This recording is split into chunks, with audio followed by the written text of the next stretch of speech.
And the Cubs finally evened up the series last night. Pretty exciting time, really, for any baseball fan. I mean, it's just like, the Cubs are one of those franchises that, unless you're a White Sox fan, I mean, you love this team. And you love that things are going well for them like this. And we have one very big Chicago Cubs fan in this building. We've worked with him for many years. And this is actually the second book he has written about the Cubs. The latest book is called Cubs 100, A Century at Wrigley.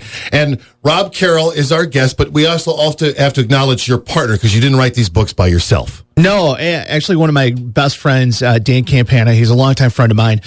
This is the second book we've done together. We love the Cubs, and that's why we did it. We didn't do it to make money, it's nice to make money, but still at the same time, we do it because we have the Cubs sickness that so many people have. And what is this book is like a collection of stories that people have memories, important memories of this beautiful place. Sure. This season's actually 100 years of the Cubs playing at Wrigley Field. And so what we did was we reached out to fans, reached out to players such as Ryan Sandberg, Andre Dawson, Fergie Jenkins.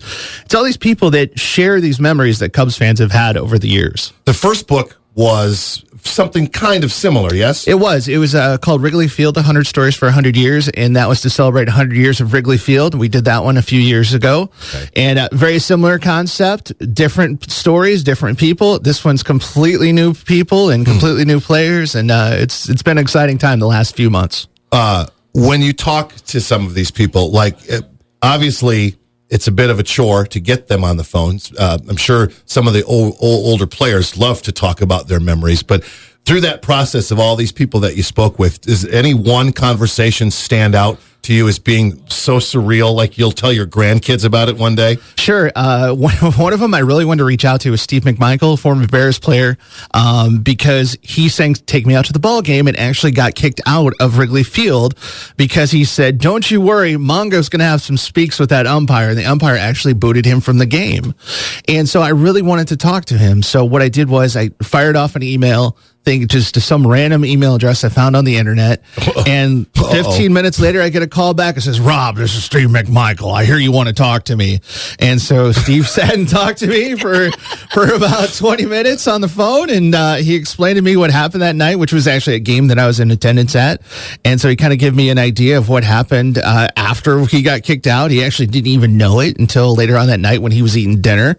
And so it's just getting the inside stories, but also at the same time having somebody that's really cool call you on the phone is pretty gratifying. And you just found his email address, and in 15 minutes he calls you. Yeah, I have no special connections to the Cubs. It's just both myself and Dan, the co-author, we're both former reporters and we're longtime writers, and I guess we just kind of know how to track people down a little bit, so that helps us. But at the same time, it's not like I have any direct connection. We just started calling numbers and sending out emails, and luck was with us. I feel like you're going to have a connection very soon, though, because I have to imagine with all the hype that's happening with the World Series now, there's a lot of hype around the book, and eventually somebody from the team is going to reach out. Is that your ultimate goal? It would be nice. So Theo Epstein, if you're listening to 97 ZOK right now, give me a call. Okay, and I'm single. Is he Theo?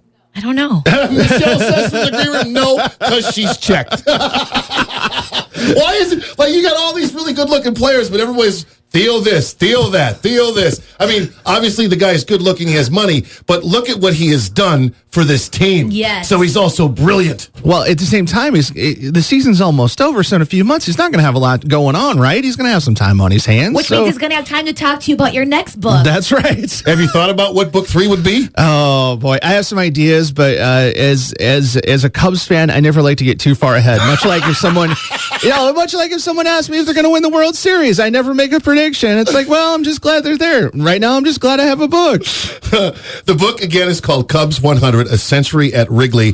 Where in Rockford can this book be picked up? Yeah, you can actually get it online. Okay. You don't even have to leave your house. It's available at Amazon, Barnes & Noble. It's available. You can check us out, our Facebook page, facebook.com/100 Wrigley Stories for more details over there. You can fill out a form over there. They'll get you a signed copy. But yeah, it's available everywhere. Longtime Cubs fan, lots of research done to prepare 2 books. So we would like to know, and we're only doing this because we have someone to hit you with. You do seem to be the guy in the building people go to when they have something they need to know about the Cubs. We're going to try and stump you. Along the way, What did you learn about the Cubs you never knew that you found to be really interesting? Everyone we talked to, we both myself and Dan, we asked, how did you become a Cubs fan? And for a lot of people, it was a family thing, and it was something that's been passed on generation after generation.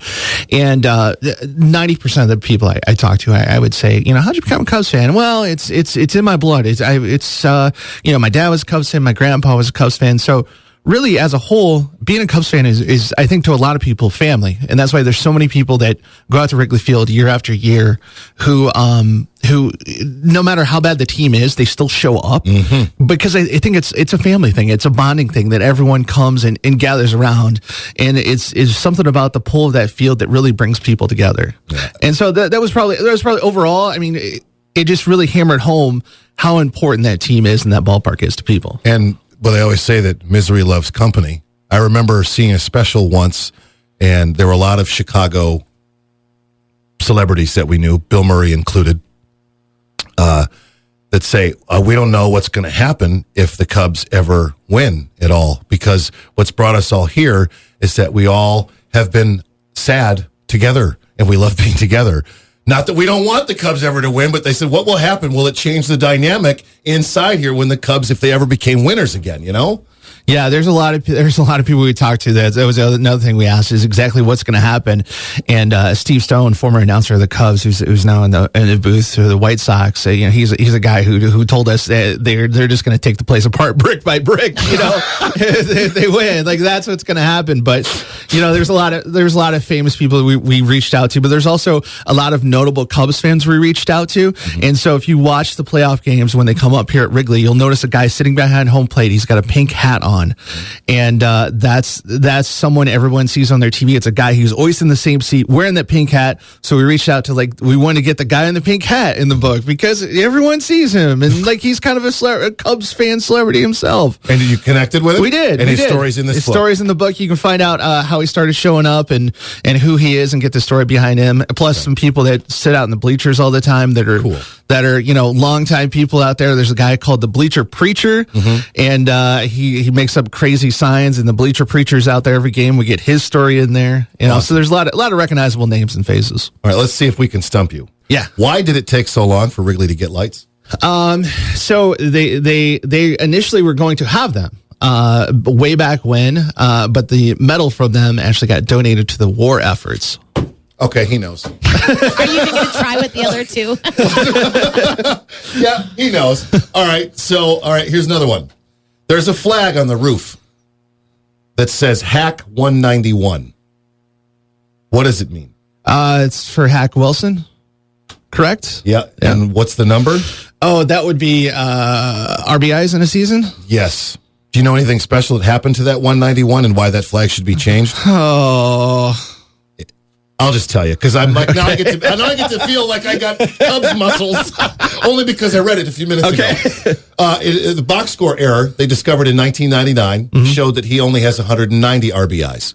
But who's going to go change that now, right? Someone has to climb up there. No one wants to do that. Now, this last one is a bit of a memory, as you say, coming home from school and watching Cubs games in the afternoon. There was a player, I was so excited to have his baseball card when I was young, and I remember trying to pronounce his name. My dad heard me say it to one of my friends, and he was like, no. I want you to guess who is the player that was traded to get Ryan Sandberg.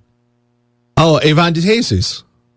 Now, when I said it to my friend, I'm like, look whose card I have. I have Ivan DeJesus. Ivan DeJesus. and later on, they had David DeJesus after that, like a few years ago. Yeah. My dad almost fell on the floor. He's like, his name is not Ivan DeJesus. I was a kid. Bow down before DeJesus. Yes, exactly. All right, so you're unstoppable, I gather. So you can go online, Amazon, Barnes & Noble, head over to our Facebook, facebook.com/100 Wrigley Stories, and there's an order form over there for signed copies as well. Awesome. Rob, thanks so much. Thank you. Appreciate it.